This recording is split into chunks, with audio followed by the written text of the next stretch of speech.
জামাতের আমির বর্তমানে যিনি রয়েছেন ডাক্তার শফিকুর রহমান ইতিহাসের সবথেকে ভণ্ড এবং প্রতারক আমির।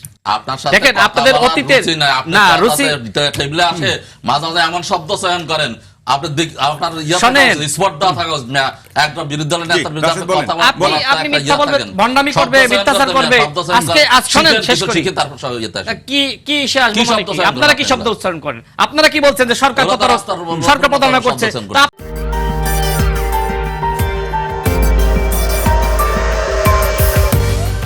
জুলাই বিপ্লবের যে প্রত্যাশা, সে প্রত্যাশা নিয়ে যে হতাশা, সেটা তৈরি হতো না। এটা তৈরি তো হয়েছে সরকারের একগুঁয়েমি এবং সরকারের জনগণের সাথে প্রতারণা এবং বিশ্বাসঘাতকতার কারণে। মানে এমন কি দেখলেন 5 মাসে যেটা দেখে আপনাদের মনে হচ্ছে যে আসলে 5 মাস তো না, এটা তো প্রথম দিনে দেখলাম। কারণ হচ্ছে যে প্রথম দিন দেখলেন মানে শপথ না নেওয়ার কারণে। কারণ হচ্ছে যে এই যে জাতীয় ঐকমত্য কমিশন তৈরি হলো, যা সরকার অনেকগুলো কমিশন 6টা কমিশন তৈরি করলেন, কমিশনগুলো রিপোর্ট দিল, সেটার ভিত্তিতে ডক্টর মোহাম্মদ ইউনূসের নেতৃত্বে ঐকমত্য কমিশন তৈরি হলো, সেখানে দীর্ঘ আলাপ আলোচনা হলো।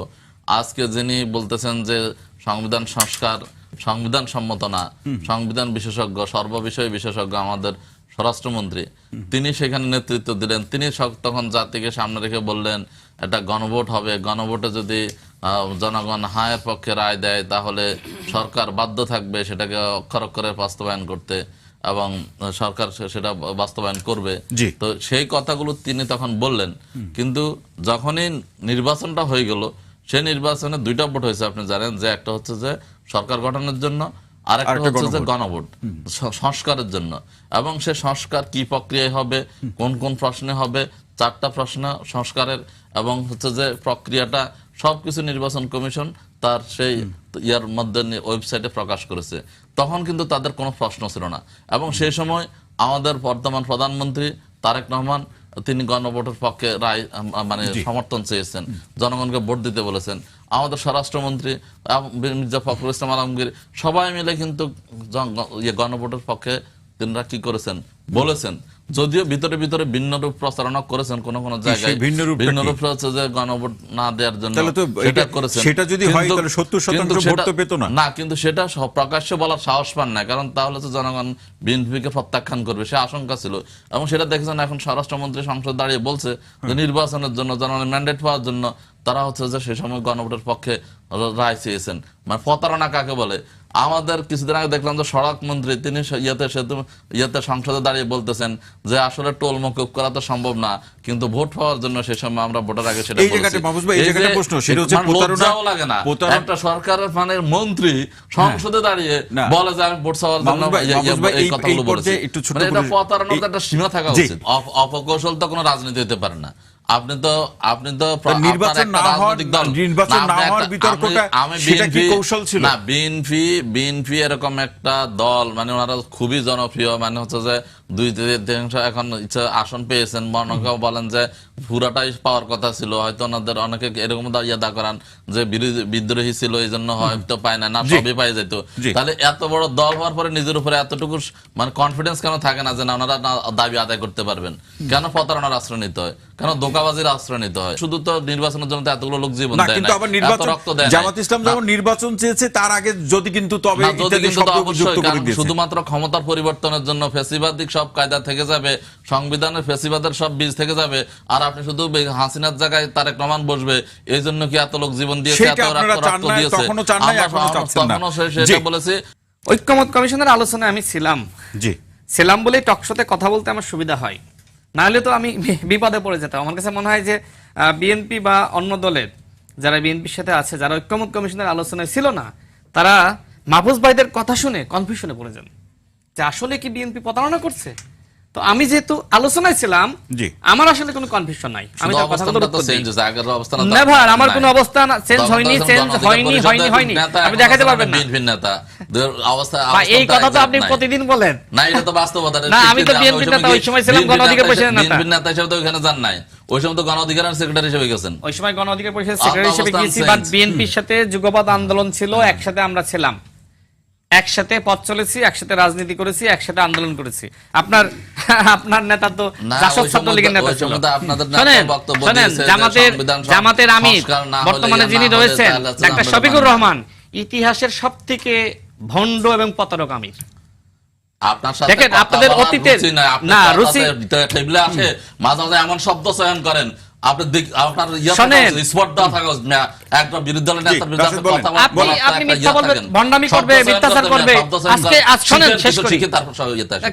কি এসে আসবো কি মানে শব্দ কি? চয়ন আপনারা কি করেন শব্দ আপনারা? উচ্চারণ করেন? আপনারা কি বলছেন যে সরকার এগুলো তো প্রতারক, রাস্তার সরকার প্রতারণা শব্দ করছে? উচ্চারণ তো করছেন আপনারা না। প্রতারণা করলে, প্রতারক বলতে পারলে আমি ভণ্ড বলতে পারবো না? আপনারা কি বিএনপি সরকার প্রতারক বলছেন না? সরকার দল তা আপনাদেরকে কি আমি ভণ্ড বলতে পারবো না? করতেছে, ইয়ে করতে বলছে। আমরা একদম আপনারা বলছেন যে স্বরাষ্ট্রমন্ত্রী তিনি নিজে নাকি নিজে প্রতারণা করছে। কোথায় প্রতারণা করছে? বলেন।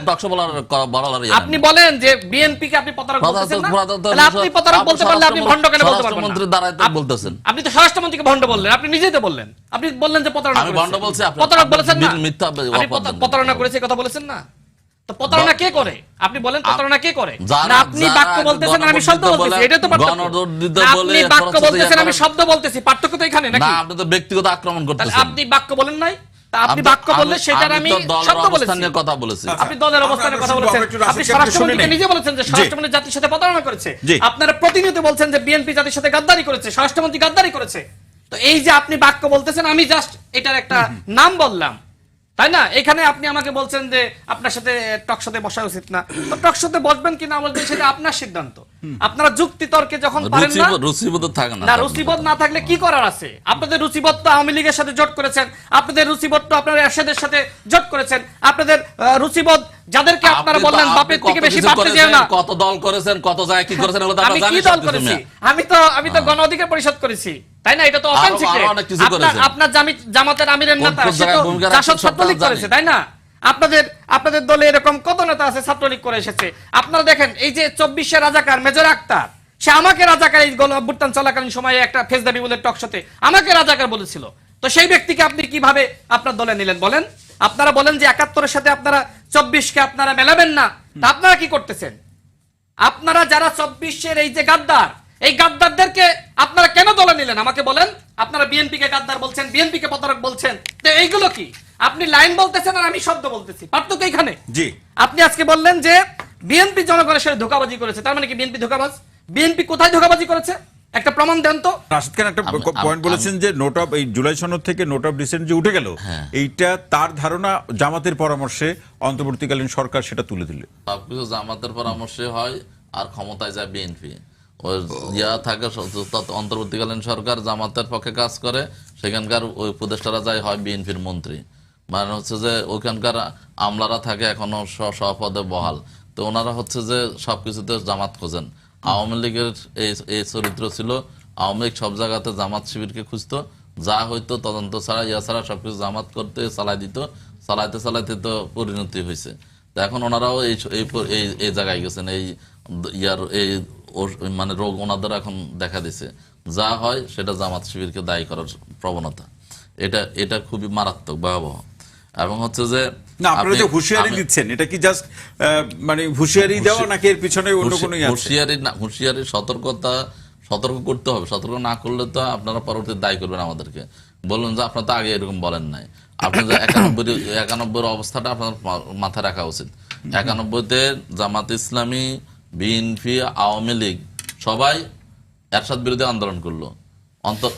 মানে সরকারের অধীনে এই শাসকের অধীনে নির্বাচন সুষ্ঠু হবে না এবং ইয়ার কেয়ারটেকার সরকার লাগবে, আন্দোলন করলো। আন্দোলন করার পরে বিএনপি 140 আসন পেল, জামাত 18 আসন পেল।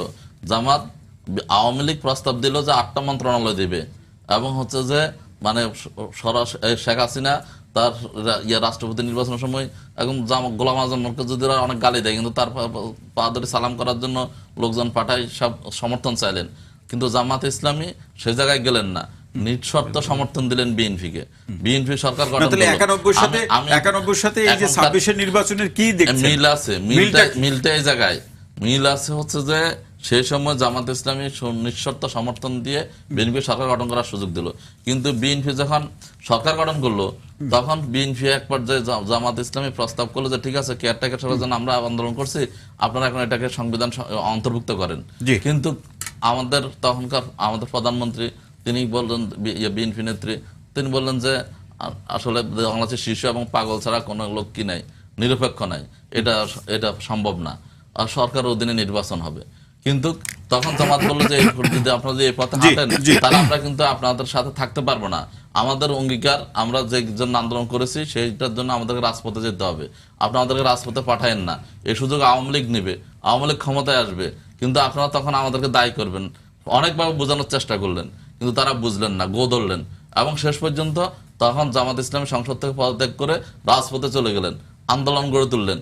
তখন আওয়ামী লীগ প্রথমে একমত ছিল না, কিন্তু যখন দেখছে উপায় নাই তখন আওয়ামী লীগ কি আন্দোলন শুরু করলো, এবং পরবর্তীতে বিএনপি কিন্তু সেই একতরফা নির্বাচন দিয়েছে।